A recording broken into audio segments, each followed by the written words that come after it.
And welcome, ladies and gentlemen, back to the Valley of the Judged. I am your one and only gaming monk, better known as Mildra, and with me is my good brother here in the temple, coming to us from the Stored Illumination, good brother Monarch. Sometimes when you have that voice in the back of your head telling you, you've got this, you can keep going, ignore that voice. It is not your friend. Yeah, that's part of the reason why we didn't do this last week. That was the initial plan. Yep, I burned myself right out from a mix of dumb luck and a little bit of stupidity. Well, not dumb luck.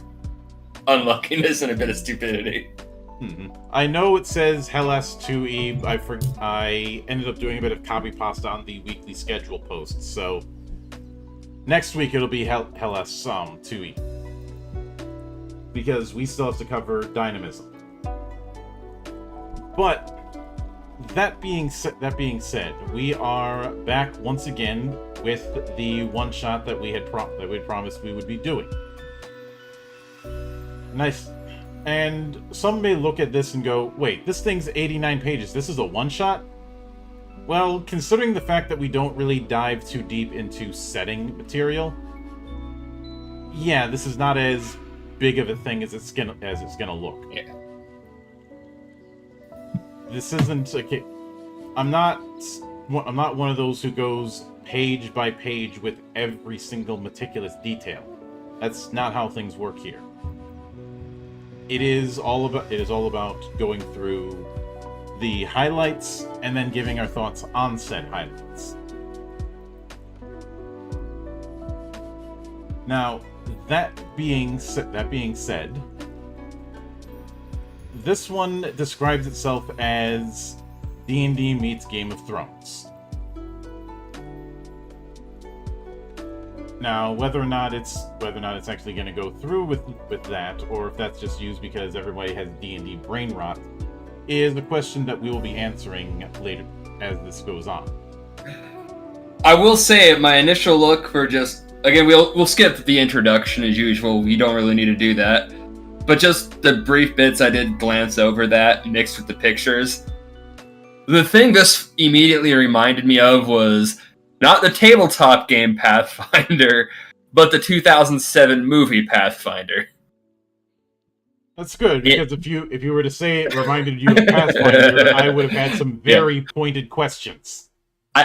I had to make that distinction because I'm like, all right, tabletop channel. If I don't make that distinction, I'm gonna sound like an idiot. Stop right there. But yeah, visually it kind of reminds me of that. Ignoring that was not a very good movie. Well, so was Conquest wasn't a very good movie, and yet I still love bringing that out for a cringe watch. Yeah. Same thing with Eric the Viking. But when it comes to this, the big reason I wanted to pick this one is we haven't really done a sword and sorcery affair, arguably since Conan, and that was a few weeks ago. But one that's outside of that. That, and I have a big-ass wheel that has all the potential one-shot entries.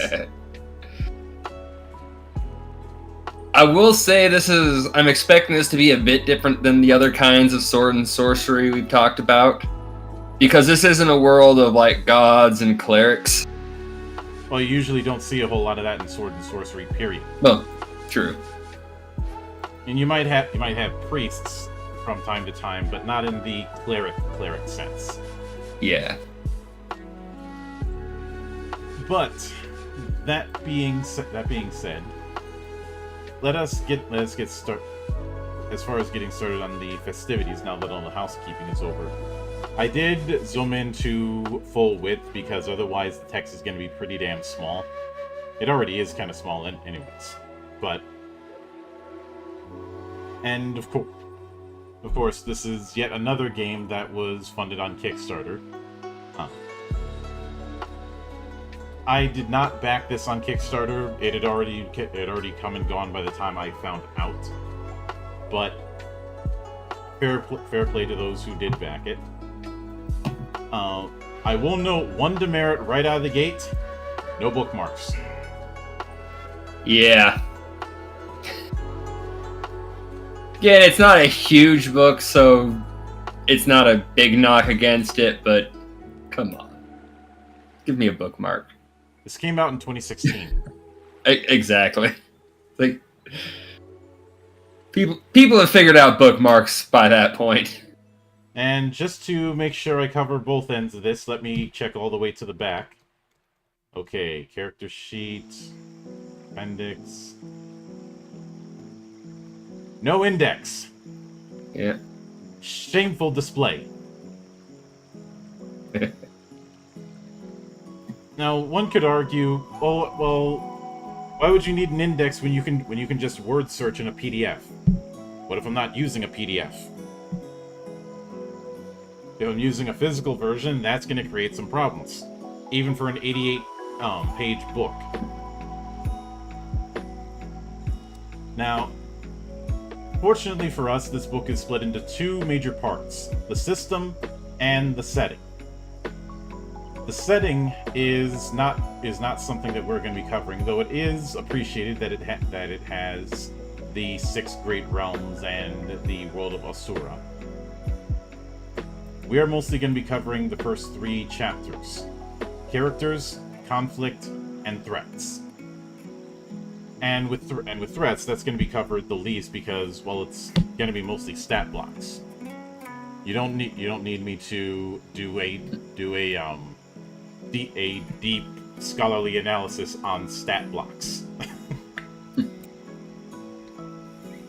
But obviously it opens up with an introduction, just going into the what is a role-playing game kind of thing that we've seen plenty of times, as well as using this book, which no reason for us to go into that. We've been here, we've done that, we've gotten a lousy ass t-shirt for it. Yeah. The only thing to really note from the how to play is how the dice system works. Your checks are going to be a d20 plus a skill die, anywhere from no dice up to 1d12, plus your attribute, anywhere from 0 to 5. That seems to be the core die resolution mechanic. Yeah. If I ever get a chance to interview the devs, I would like to dive into how they determined that was going to be the system they use. But for now, I will say that this is doing the skill die concept that was in Essence 20 by Renegade better. Because it's clearly not doing that same bullshit. So, and obviously then we have a bit of an example. Somebody trying to do a sneaky roll. Their stealth skill is adept, so 1d8. And their dexterity is 2, so it's d20 plus d8 plus 2. They roll a 19, and you get the result that you get. But after that, it does say a grim world. I do think this is something worth diving into because it is going to set the tone for the rest of this episode. Blood and Bone is a game about violent conflict in a dark and gritty world. It is best played with a group committed to maintaining a serious tone. And then we have a set of, I guess, bullet points. There is no good or evil, conflicts are driven by human desires, and morality is often ambiguous. Combat is deadly, all violence is threatening, and poses a serious chance of grave injury. Vivid descriptions of pain and wounds can complement the mechanics.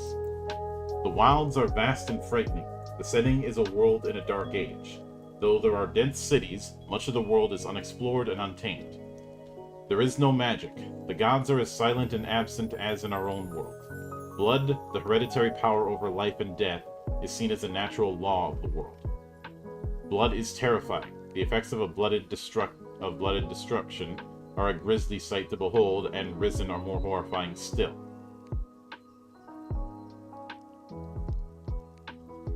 And then we get into characters. And the first thing is the premise of the campaign, which is a general theme thing. It's not a whole lot to dissect with that, though it is appreciated. Yeah, it's basically just saying, hey, your player should sit down with the DM, or the Arbiter in this case, if you ever hear us say Arbiter, it's the DM. Just figure out what kind of group this is to set the tone for your campaign. A nice list of potential ideas, and just a nice little example paragraph and some other such things. Nice to have. Yep.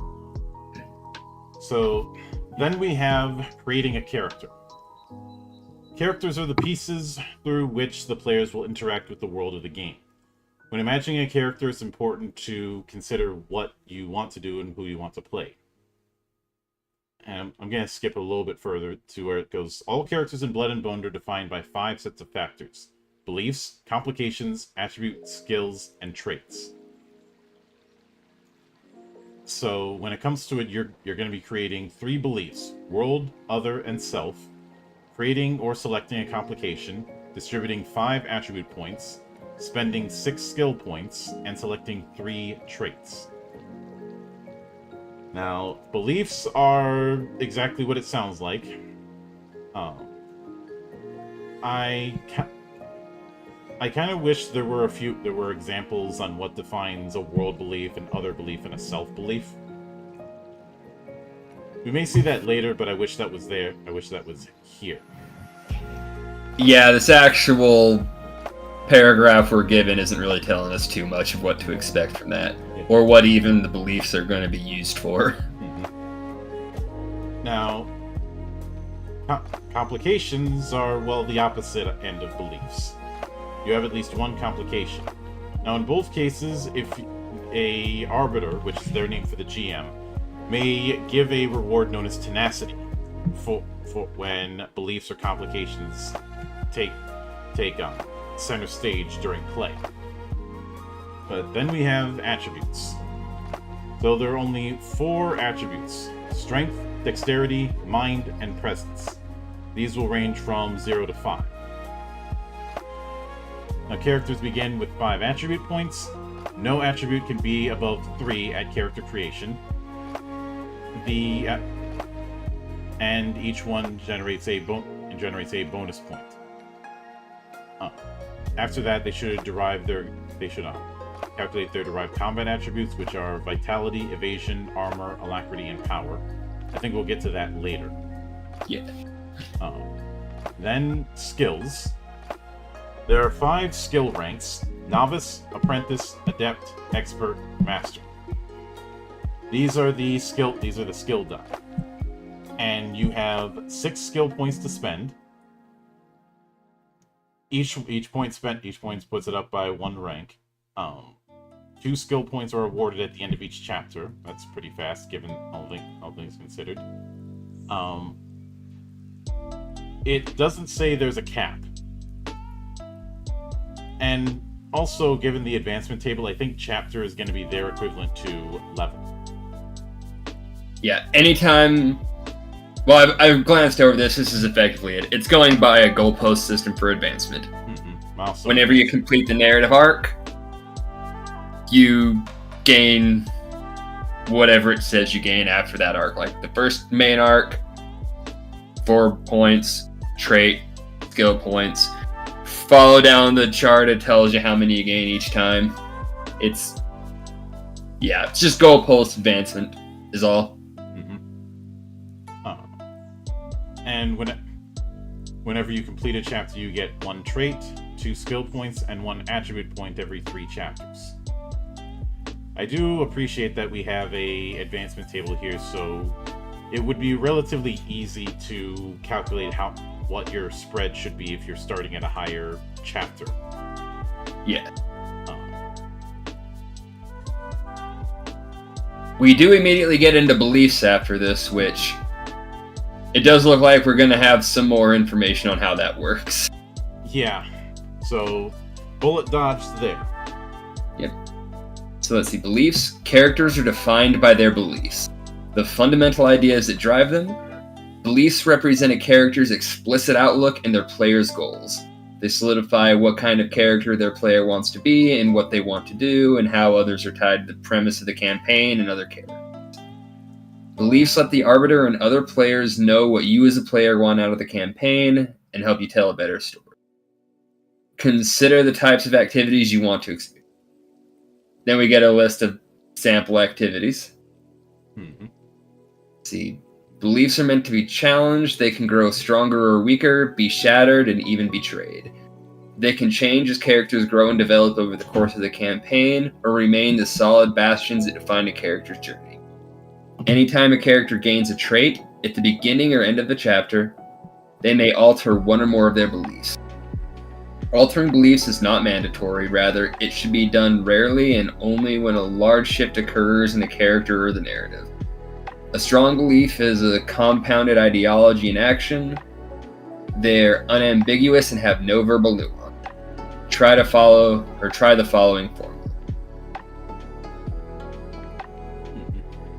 Then you get just a couple quick examples. I'm going to say this isn't really done much to explain what the use of the beliefs in the system are yet. So we have a description of each of the three types. The world belief is connecting to the campaign setting. The other belief is directly to another player's character. And the self-belief is, well, a personal belief. And while there's a couple examples here, I kind of wish there was that short list like there is for sample activities. Yeah. Because the examples that are given here are specific to those particular characters, and that's helpful, but I don't think it's enough. Like, just for one of the examples real quick. Self-belief, Malik's self-belief. I am of Eskarn blood, the Inorn are my kinsmen, and the Tarnished has caused much wrongs to my people. I will uphold my bonds of blood and clan before those of gold or fealty. I'm not exactly sure what I'm supposed to do with that. That just feels like kind of a general statement about oneself and something I'd even think of for a belief. Mm-hmm. Now, the one with Alara about resenting being a bastard, that one has a little bit more legs to it. Saying, I've always resented being a bastard. I can lead the house better than my half-brother, and I will use subterfuge to ensure that I sit upon my father's throne. Although that's more of a goal than a belief. So this whole beliefs thing, I feel like it needs work. The other thing I'm not even sure, again, like, if you just pulled this all out, is it going to have any implications on any aspect of the system? It is stated that when belief comes into play, the GM may grant tenacity. And that's something we will cover later. So there is that. But moving on, we have complications, which are described as the core negative or detrimental facets of a character's personality. A character must start with at least one complication. They may invent their own complication or choose from the following list. See, this kind of list here, this is the kind of thing where I'm like, why isn't this not for beliefs? We have the sample activities, but sample activities would be best served when it comes to what you'd roll dice for, not beliefs. Yeah. And there's a lot of examples for complications. There's about 2 full pages worth. Mm-hmm. There's also a side thing about a grizzled character, where you can give yourself an extra complication to enhance opportunities. Now, just for a quick complication to give people an idea, let's go dwarf. Your growth is stunted and you're extremely short, no taller than a child. You are frequently mocked, scorned, and treated as less than a man. Let's see. And these... So yeah, I could do something with this list right here. And I kind of like you have to have one complication.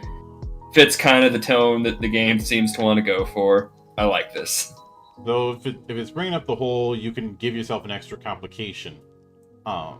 If you're doing that, I feel like there should be some kind of benefit. Like, you know, you start with something, but you're getting 2 avenues for drawbacks. The idea is, I remember it saying earlier, if you like feed into the complications, you get tenacity as well. Yeah. Was it tenacity? This is just basically more opportunities to get that. Mm-hmm. Which I think that's fine, depending on how tenacity actually works. Yeah. So then we have the attributes, which you can if you don't want to do the pick 5 points, you can do an attribute arrangement setup if you so choose. Also, well, to be fair, it still just picks 5 points. It's just here's a list of predetermined spreads you could possibly go with. Mm-hmm. I think that might actually be every possible spread too, considering you can't go above 3. Yeah. Now, I already mentioned the 4 main ones, and each of them have some derived effects as well as example checks for that attribute. But that ties into the combat attributes. First is Vitality, which is basically your hit points. That is going to be 3 plus Strength plus any traits. Then you have Evasion, which is essentially your ability to not get hit. This is what enemies have to beat in order to hit you. Then you have which I should note, Evasion is 10 plus Dexterity plus any bonus from a shield you may have, plus traits. Dexterity may be limited by armor or shields, which is going to be familiar to some people. Then we have Armor, which is which if an attacker beats your evasion but they fail to beat armor, then the wounds you'd get are halved, i.e. a wound becomes a minor wound, and minor wounds are completely absorbed. And armor is evasion plus armor bonus plus traits.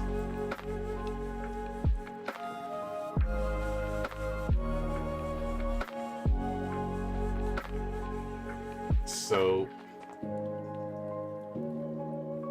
it does look like it's meant to have a bit of a range.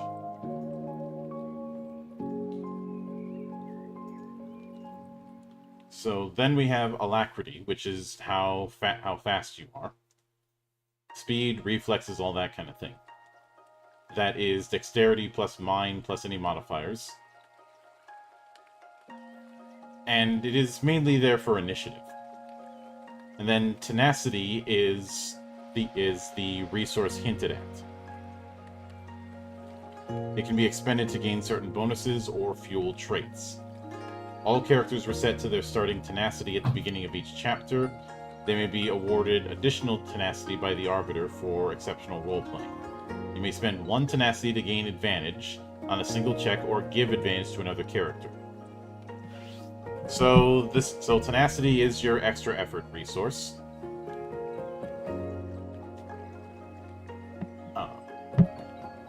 And starting Tenacity is 1 plus Presence. And lastly, Power, which is only given to blooded characters. I guess I could say Power is the equivalent of Magic, but that's a bit of a stretch for this system. Power is 10 plus any relevant traits. And this will be one when we talk about what blood actually is. mhm. We'll be able to kind of dissect your form an opinion on power. Yeah. So then we have skills. And the skill die approach is rank 1, D4. Rank 2, so novice, D4. Apprentice, D6. Adept, D8. Expert, D10. And master, D12. All skills begun untrained. You gain 2 skill points after each chapter. And I do like that it notes this. You can only invest 1 skill point per skill per chapter. So even right out of the gate, you can't just dump everything into 1 or 2 skills.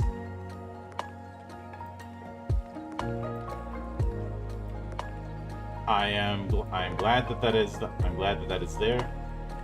After that, we have the challenge ratings, which are pretty standard for D20 based affairs. You know, lowest is 5, highest is 35. I'd say that's a standard setup. Then the skill list. It looks like dexterity is not the god stat with skill list this time around. Something I will point out, just because I did the math real quick in my head. Assuming you're a master, 5 in whatever the skill, the highest you can roll is a 37, whereas at nearly impossible is 35. Mm-hmm. So as nearly impossible, that is a really accurate description. It should be stuff that you might see once during your whole game. Yeah, you might have... At the end stage, you might have someone hit a nearly impossible check. I think in that kind of thing, you'd have like a 10% chance of hitting. I think it'd be lower, but I'd have to remember how statistics work in my head. But it's a low shot of hitting a nearly impossible. No, it would be a lot lower because you need to get a high number on the D20, a high number on the D12, and get both of them. Yeah. And I don't feel like breaking out any dice to figure that out. But yeah. then it goes into the skills and then contested checks, which are exactly what you think they are. Then we have advantage and disadvantage, which pretty much works the way it does in the world's most litigious role-playing game. Roll an extra d20 and take the higher or lower result. I still find that kind of thing a bit more swingy than, say, the Boon and Bane system in Shadow of the Demon Lord. Yeah.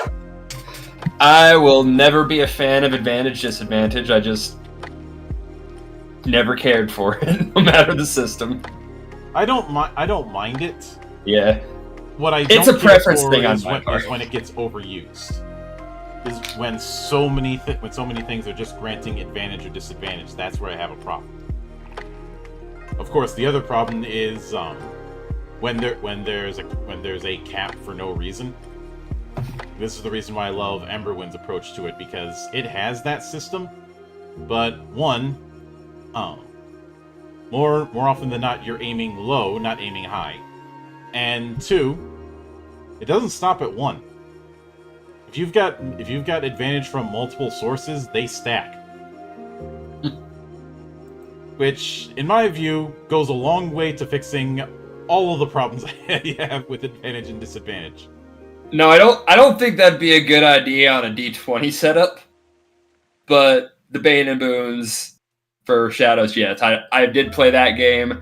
I really like the Bane and Boons setup there. Question: do you think advantage and disadvantage would be a little more palatable in this case if you doubled if you were the second dice instead of the 20? Yeah, the skill dice. My only contention would potentially be doing that up to the D12, but I think it would be better than setting it on the 20.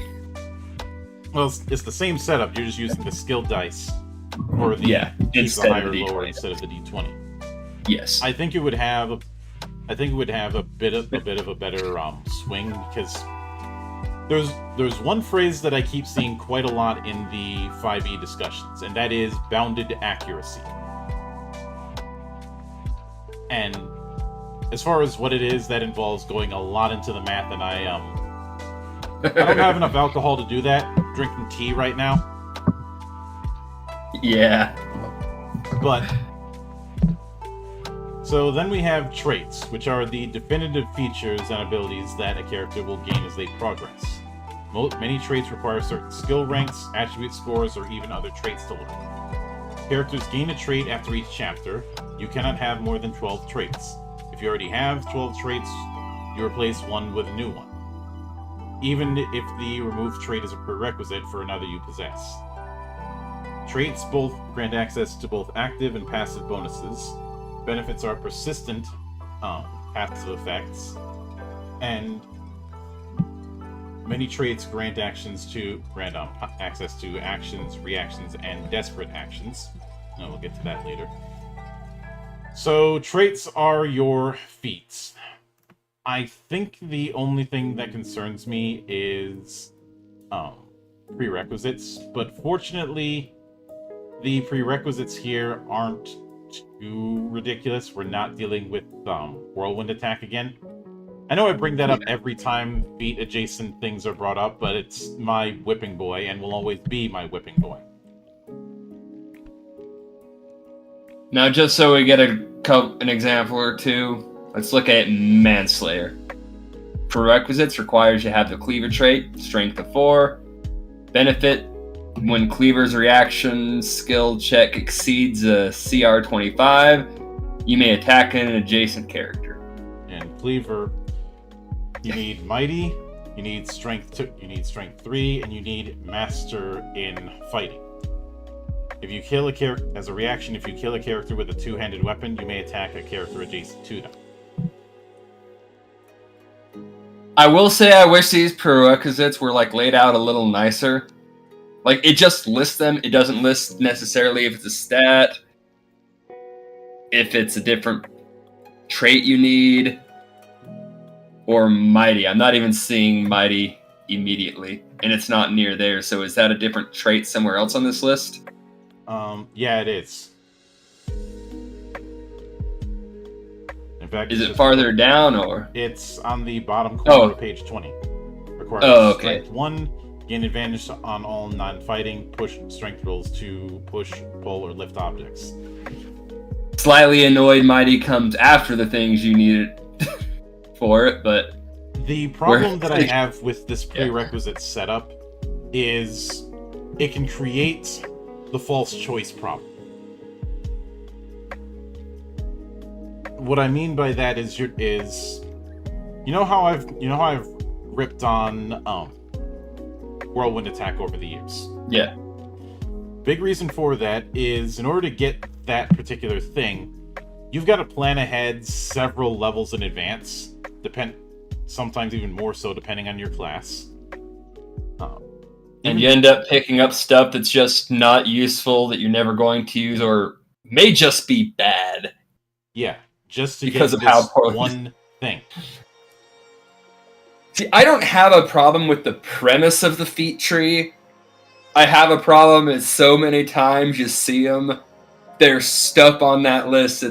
It's there just to take so you can get the later thing. Mm-hmm. It's not actually useful or good on its own. There's no reason you would ever take that except to get the next thing in the list. Yeah. And I don't see that issue here, but we haven't gone over each individual one. Mm-hmm. And some of these are a little lengthy. Possibility of it. Yeah. And in the case of whirlwind attack, things like spring attack. Are you really going to be using spring attack all that much? Or I suppose one of the bigger ones would be combat expertise. And why the hell do you need it? Did you need an intelligence of 13 in order to use combat expertise? Yeah. But just glancing through, I don't think that's going to be an issue here.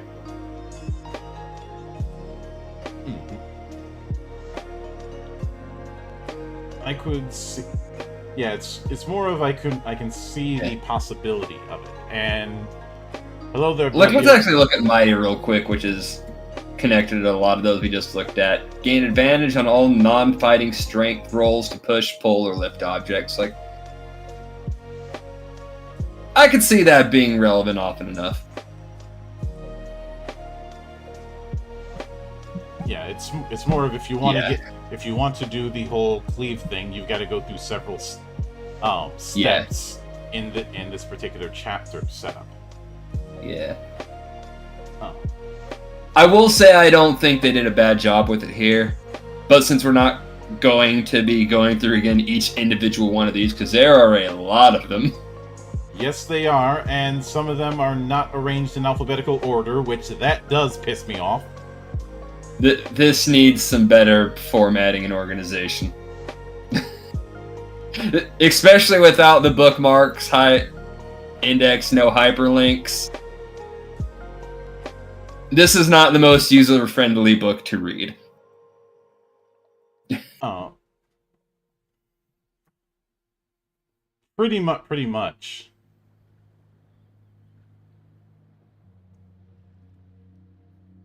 And go on. see, this is the reason why I was so anal about organizing the feats within FF Legend, because of shit like this.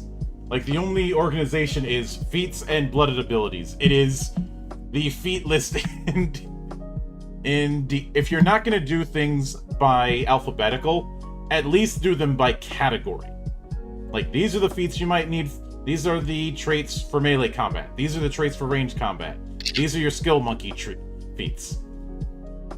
Either do it alphabetically, do it category-wise, but pick a fucking lane.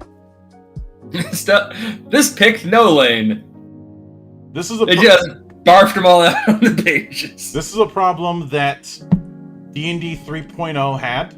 This is a problem D&D 3.5 had. This is a problem Pathfinder 1e has. This is not a problem Pathfinder 2e has, but that's because it does a whole different approach with feats. So, we've known about this particular problem in one form or another for by the time this came out, over a decade.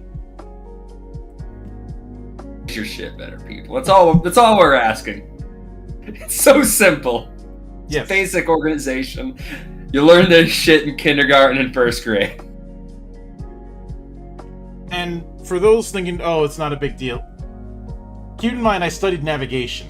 Whenever I see questionable navigation, I will always get triggered. And there's about 10 years worth of evidence on this damn channel. But after that, we move on to blooded abilities. Yeah. These are traits where you effectively have to have the blooded trait to do any of these. And several of them do have a power cost, but some of them give power. So you could argue Now, I do want to specify, because I went up to look at blooded, just to make sure. You have to pick blooded at creation. You are blooded, and you may take blooded abilities instead of traits. So you are using traits to pick up any of these blooded abilities. I wish it was a little more clear without having to read the blooded trait, but that's slightly more going off on this book's somewhat poor organization. This brings me to one other thing. It talks about changing beliefs when you acquire new traits. Why? Now that we understand what traits are going to be doing, I don't quite understand why traits and beliefs would need to have that link. They could have just stuck it to finishing a chapter, because you gain traits after each chapter. Just say chapter and not traits specifically. It's one of those things. I don't think it's going to affect the actual mechanics. It just sounds weird the way they worded it. It just makes more sense to say after completing a chapter. Yeah, but that's gonna bug the hell out of me. So it is. I'm with you. Then we get to conflict. So we are doing. I'm going to say we should probably at least read one of these blooded abilities to give everyone an idea of what this stuff even does. All right, fine. In that case, Wither. Costs a power of 1. Use your blood skill to make an attack against a near character. This character's chance of major wounds is equal to your mind plus presence. Characters killed by this attack become uncontrolled risen after an hour. It's the action for a benefit. If your blood skill is at least adept rank, Wither's major wounds inflict an additional wound. And special, on a roll of 1 on the d20, you take a wound as well. Yeah, power is definitely the magic equivalent, though it's very, very high risk. You are messing around with powers you shouldn't be.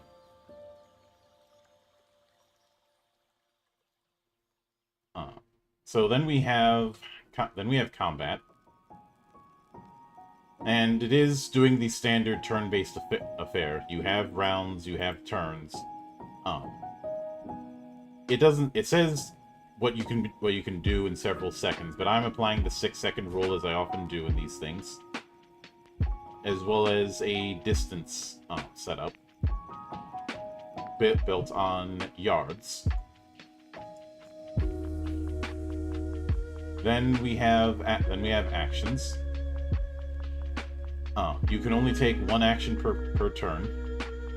Movement is part of a character's actions, so I'm glad that distinction is made, so we don't have people moving and then waiting a whole turn before they can attack, and by that point the enemies move to a different spot and rinse repeat.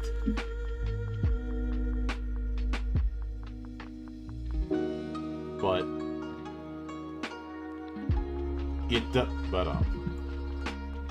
then we have desperate actions, which I wanted to look at. Desperate actions are additional actions granted by certain traits. Generally, desperate actions are taken on a character's own turn, but some can be taken at any time. A character may use any number of unique desperate actions, in addition to their regular action. After a character uses a desperate action, they must complete a rest before using that desperate action again. Okay. So the whole use this X number of times per short rest or something like that, or your encounter powers or something like that.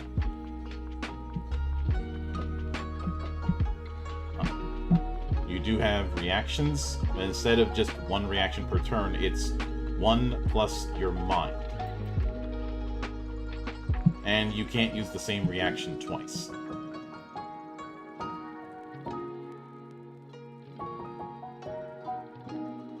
But then we get to wounds. Wounds are injuries inflicted by attacks that directly compare to a character's vitality score. Characters die when they have a number of wounds equal to their vitality and ignore any excess wounds. Most successful fighting or archery attacks with weapons inflict 1 wounds. Wounds have several grades: minor wound, and major wound. So minor wounds are equal to half a wound, and it takes 2 minor wounds to match 1 vitality. Major wounds are not a 1-to-1. It's an attack that doubles the number of wounds you inflict. This turns a minor wound into a wound, or makes an attack that would inflict 2 wounds instead. A character's chance of inflicting major wounds increases directly with their attack's skill-based attributes, strength or dexterity. The attribute used to determine chance of major wounds is always the same attribute that's added to the skill check. So chance of major wound is 20 minus attribute minus traits. All characters inflict major wound on a roll of 20. So the chance of major wound is basically your crit.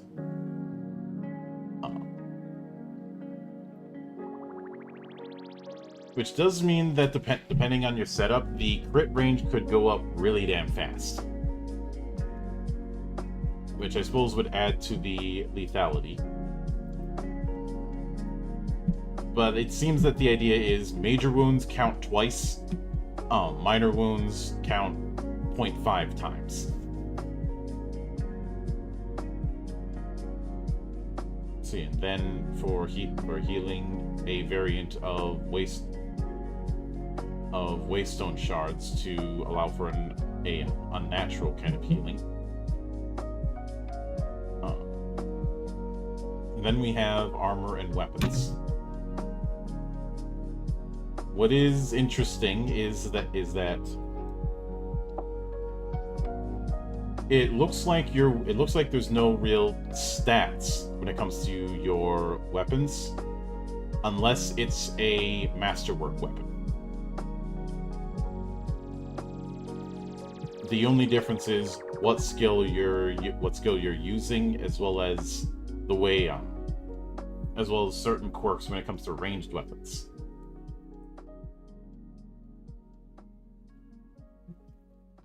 So technically speaking, this means that a sword and a greatsword are going to inflict the same amount of damage. Not sure how I feel about that. Don't really like it, but we'll see if we see any notes on it further down. Mm-hmm. Because we kind of had that earlier where it was like, okay, a couple pages later, we got some more information on what it was saying. Now, when it comes to shields and armor, there are stats for it. Shields, depending on the size, provide an evasion bonus, but also require a higher amount of strength and have a dexterity cap. You have a similar thing when it comes to armor, providing an armor bonus, requiring certain levels of strength, and capping off dexterity.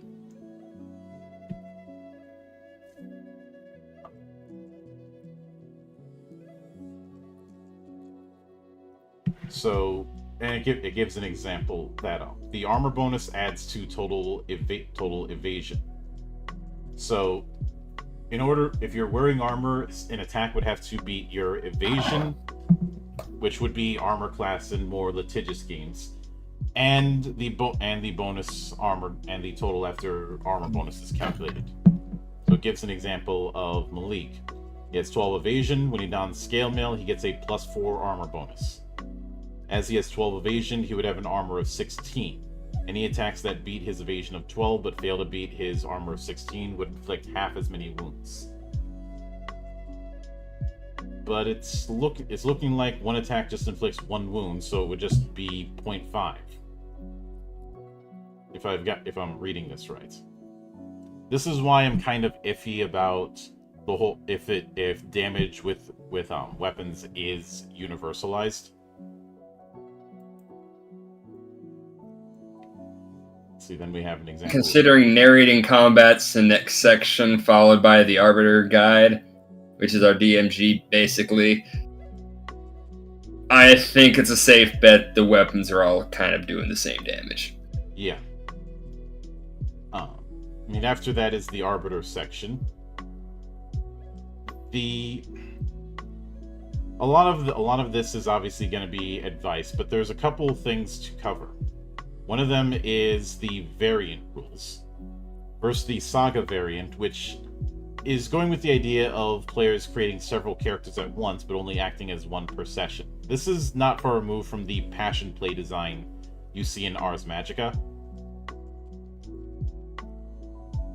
Of having in this case, having protagonists, major characters, and minor characters.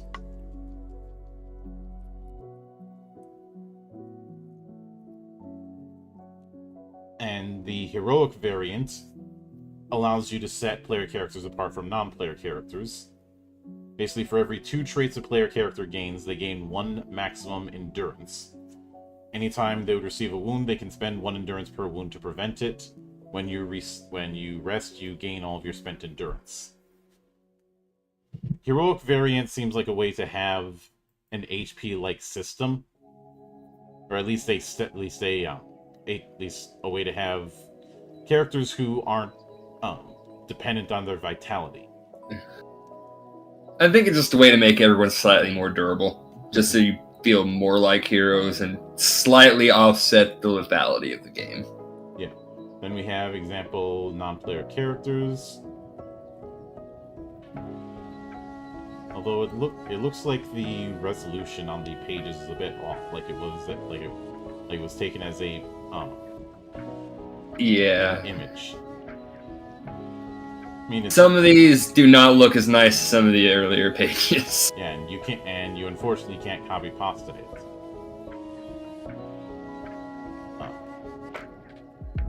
And though they give a special section to the dead for things like the Risen and the Bestiary, as well as certain environmental effects referred to as the Wilds, which is nice. After that is Apothecary, which is covering various potions and the like, with a CR for finding it and a CR for brewing it. Or if it even requires a CR to find the stuff. I do appreciate that it's present here. And then after that is Okay. World of I am now mildly irritated. Why? What do you notice about this? It's actually alphabetized, so they actually know to do that. This is alphabetized, but the other shit's not. Yeah. So they do know better. They objectively know better. Yeah, and then after that is details on the 6 realms of men. And I do like that they're given a few pages each.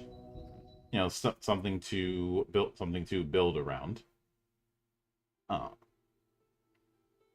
And something else I will note, there is a decent amount of artwork in this book. There's also name and convention advice for each area. Then we have the appendix, which has all of the names of the realms.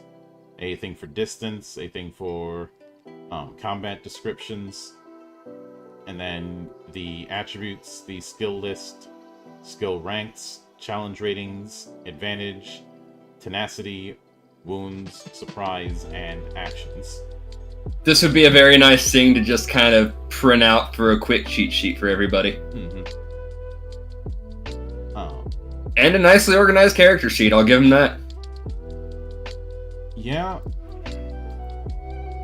Although, when it comes to the ranks, instead of doing these dots, I really think a die size indicator should have been used. Like writing 4, 6, 8, 10, 12 in these instead of just having dots. Yeah, that'd be nice. Not necessary, but nice. Then a whole page just dedicated to traits, notes, and possessions. Having it as a blank page is probably for the best because traits can do a lot of things.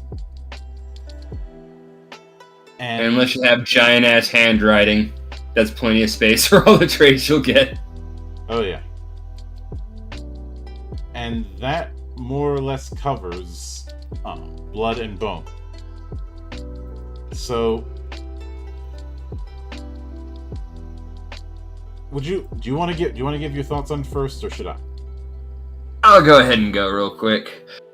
I think we're both going to agree this, just from a sheer organization and formatting standpoint, this book needs some work. A fair bit of work. Another editing pass certainly wouldn't hurt. When it comes to the core concept we have here, I think it is solid.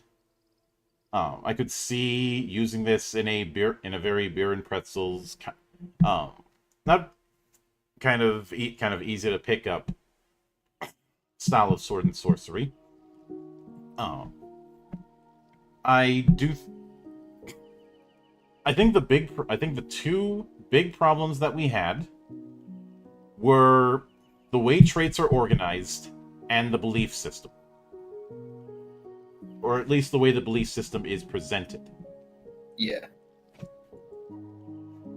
So because of that, I would be, if I was grading this in my usual metric, I'd probably go with a grade of playable. I am going to throw in, I really don't like this idea. All of the weapons are basically the same. I don't think the traits give you quite enough variety and ways to build your guys to really feel that much different from anyone else's, at least in terms of the combat aspect. So I'd have a big fear that too many builds in this game are just going to feel the same to play.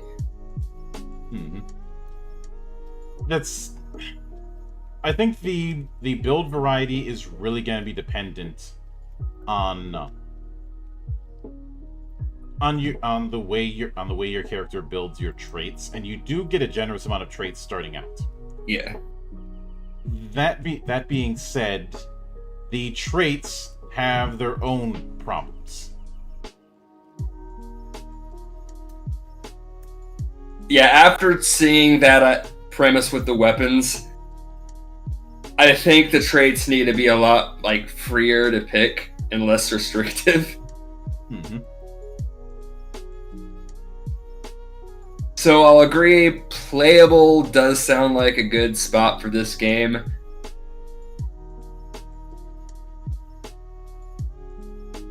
I think it's a good idea. They've got some good premises here. I know but that if I was to run this personally, I would have to end up making a whole new document regarding the traits and just organizing it to satisfy my OCD. Because otherwise you're gonna have some significant problems here. Yeah. Now, as far as fixing the whole damage thing,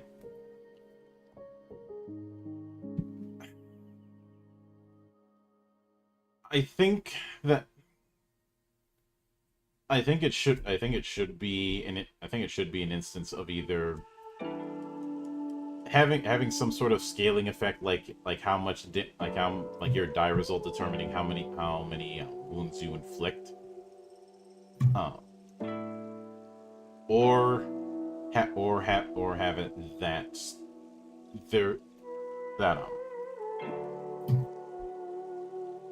that heavier weapons are inflicting more wounds, but you can't move and attack with them. Just something to give some degree of variety for the weapons, so you're not picking them just because of character reasons. Because if that's really the case, then what's stopping everyone from just picking a dagger and a bow and nothing else? Because it's not really gonna matter. I mean, yeah. I shouldn't feel the same using a dagger as a freaking two-handed axe. Yeah, I know it could be argued that it's trying to go for a narrativist route, but Blood and Bone feels like it's in this middle ground between being theater of the mind and being grid combat. And I'm not entirely sure if it's willing to put its foot down in either direction. And it's so weird you have that with the weapons, but the armor's all different and functions differently. And for that matter, you could just, if you wanted to differentiate it, you could just have heavier weapons have a bigger strength requirement. The way it is, as long as you've got the skill, what's stopping someone with strength 0 from picking up a greatsword? And as far as ranged weapons, there is a bit of differentiation, but it's more in how it uses the action economy and how it uses range. But even then, I think it could have used some expansion. Yeah. But those are our I think those are our big issues. I know there's been a few expanded bits. There were a few modules like Cell Swords, the Red Road, 30. There was a set of rules of horror, totaling about 30.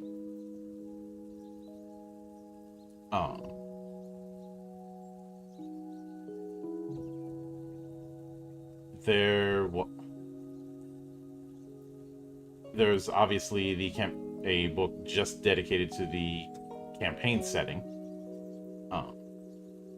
but I'm not gonna say it should. I'm not gonna say it should do like a second edition or anything like that. I'm not gonna go that far. But I think some refinement in like a director's cut wouldn't hurt down the road. Yeah. That's my take. And as far as this being D&D meets Game of Thrones, I do have to call that into question. This is far more Conan-esque than Game of Thrones.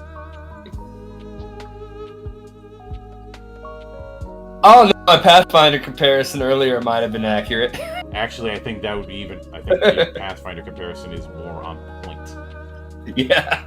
This is far more of a sword and sorcery affair than Game of Thrones is. And I know some people will say Game of Thrones is sword and sorcery. Game of Thrones is medieval political intrigue more than anything else. With a little bit of sorcery stuff thrown in. A little bit. But yeah. But sword and sorcery has a certain connotation. Yeah. And because of the fact that you are dealing with palace intrigue in one form or another, in Game of Thrones, Season 8 notwithstanding, we've talked about that. I've still not watched Game of Thrones at all. I don't think it's accurate. Yeah, from what I understand of Game of Thrones, I don't feel it's too accurate. No. Take my opinion with a grain of salt, though, because I haven't read the books either. I've done both, and I'm very certain I will be. I'm very certain that the Winds of Winter will be released posthumously. Like I do not think George Martin is ever finishing that book. He's going to work on every other side project under the fucking sun before he finishes that book. And to twist the knife a little bit further, the Cowboys will win a Super Bowl before he finishes that book. Those of you who know, be it through memes or through looking at the actual sport, you'll know why that is never ever happening. My extent of football knowledge these days is finding jokes about the Cowboys to tell my coworker who's a Cowboys fan. And it's always hilarious. As one should twist that particular knife. But yeah, Blood and Bones, it's got potential, good ideas and premise, but it's really lacking on the execution here. Yes. I could not see myself picking this one up. Not without hacking the shit out of that trait system. Yeah. My OCD demands no less. But with that said, next week we will be back tackling the dynamism system within Hellas and continuing our look through that game. And of course, tomorrow is another one-shot. Zan and I are going to be looking at Atlas Adventum for the Valley of the Judged on that end. And Dragon says seems like it needs a rewrite. I wouldn't say a rewrite, just a editing pass.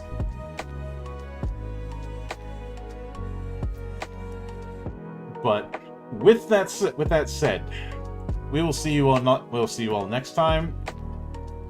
And until then, on behalf of the good brothers present and not present, my name is Mildra.